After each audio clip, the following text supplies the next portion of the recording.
Hey, hello everyone, good morning and again welcome back to my channel NM Study and to a new video.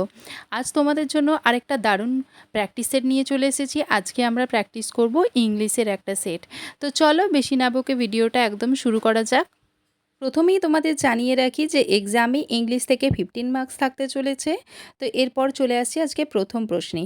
Question number 1, the fear that AIDS has broken dash in India is not unfounded. এটা কিন্তু একটা phrasal verb দিয়ে fill up হবে। আর অপশানে রয়েছে আমাদের up, about, out and over. এখানে উত্তর হয়ে যাবে আউট। এবারে আমাদের জেনে নিতে হবে ব্রোকেন আউট মানেটা কি। ব্রোকেন আউট যার অর্থ হলো স্প্রেড বা ছড়িয়ে পড়েছে। কোশ্চেন নাম্বার 2, অ্যালার্ট এটার একটা সিনোনিম বার করতে হবে। অ্যালার্ট অর্থাৎ সতর্ক। এবারে আমরা প্রথমে অপশনগুলোর মিনিং জেনে নেব। প্রথমেই স্মার্ট অর্থাৎ চালাক। অপশন নাম্বার বি অ্যাক্টিভ সক্রিয়। অপশন নাম্বার সি লাইভ অর্থাৎ প্রাণবন্ত বা জীবন্ত। অপশন নাম্বার ডি ওয়াচফুল অর্থাৎ সজাগ বা সতর্ক। তো আমরা এবারে বুঝে গেলাম যে অ্যালার্ট এই সিনোনিমটা কি হয়ে যাবে। এখানে সিনোনিমটা বা অ্যান্সারটা হয়ে যাবে ওয়াচফুল অর্থাৎ সতর্ক। চলে যাচ্ছি পরের প্রশ্নে। Who can say what will turn dash next, feel in the blanks. এখানে অপশন এতে রয়েছে ডাউন, অপশন বিতে রয়েছে আপ, অপশন সিতে রয়েছে আউট অ্যান্ড অপশন ডিতে রয়েছে রাউন্ড। পরবর্তীতে কি আসতে চলেছে সেটা কে বলতে পারবে। তাহলে এখানে অ্যান্সার হয়ে যাবে up, turn up. Question number 4, a person not sure of the existence of god. এটা হলো একটা ওয়ান ওয়ার্ড যার অপশনগুলো মানে সমেত আমরা জেনে নেব। প্রথম অপশন রয়েছে অ্যাথিস্ট যার অর্থ হলো নাস্তিক। অপশন বিতে রয়েছে থেইস্ট যার অর্থ হলো আস্তিক। অ্যান্ড অপশন সিতে রয়েছে অ্যাগনস্টিক যার অর্থ হলো অজ্ঞেয়বাদী বা যে কিছু জানে না। আর অপশন ডিতে রয়েছে সিনিক অর্থাৎ সন্দেহবাতিক বা নিন্দু। আমাদের প্রশ্নে ছিল a person not sure of the existence of the god, অর্থাৎ যে ঈশ্বরের অস্তিত্ব সম্বন্ধে কিছু জানে না তাকে কি বলা হবে। তাহলে এর উত্তর আমরা সহজেই এবার বের করে নিতে পারবো। এর উত্তর হয়ে যাবে অ্যাগনস্টিক। চলে যাচ্ছি 5 নম্বর প্রশ্নে। Design made by putting together coloured pieces of glass or stones. এর অর্থ হলো রঙিন গ্লাস বা কাঁচের টুকরোকে একত্রিত করে যে ডিজাইন তৈরি করা হয় তাকে কি বলে। এখানে নেব অপশনগুলো। অপশন এতে রয়েছে ওলিওগ্রাফ, অর্থ হলো one type of oil painting.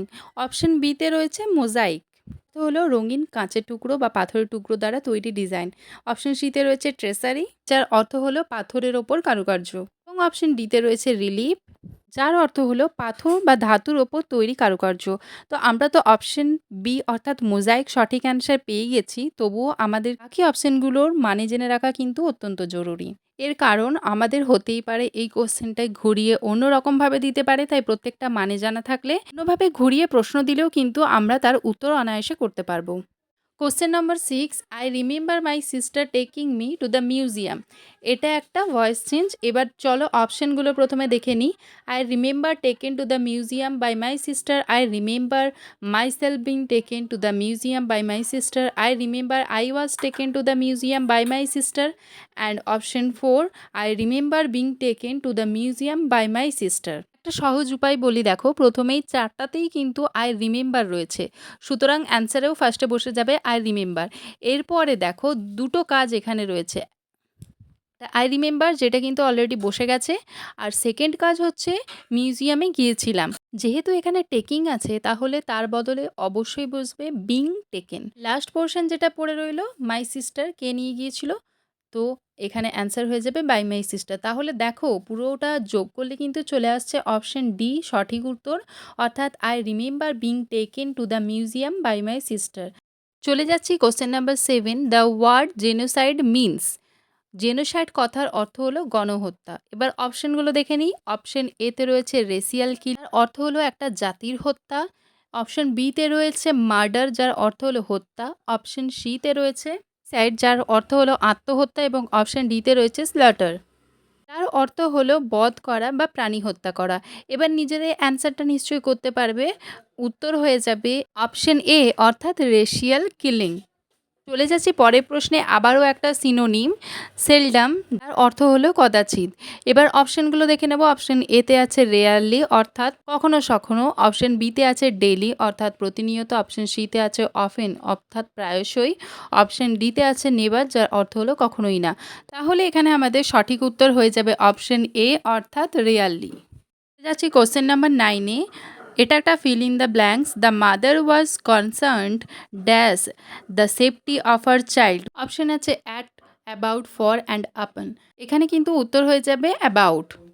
চলে যাচ্ছি আজকে একদম শেষ প্রশ্ন অর্থাৎ 10 নম্বর প্রশ্ন। A person who rules without consulting the opinion of others.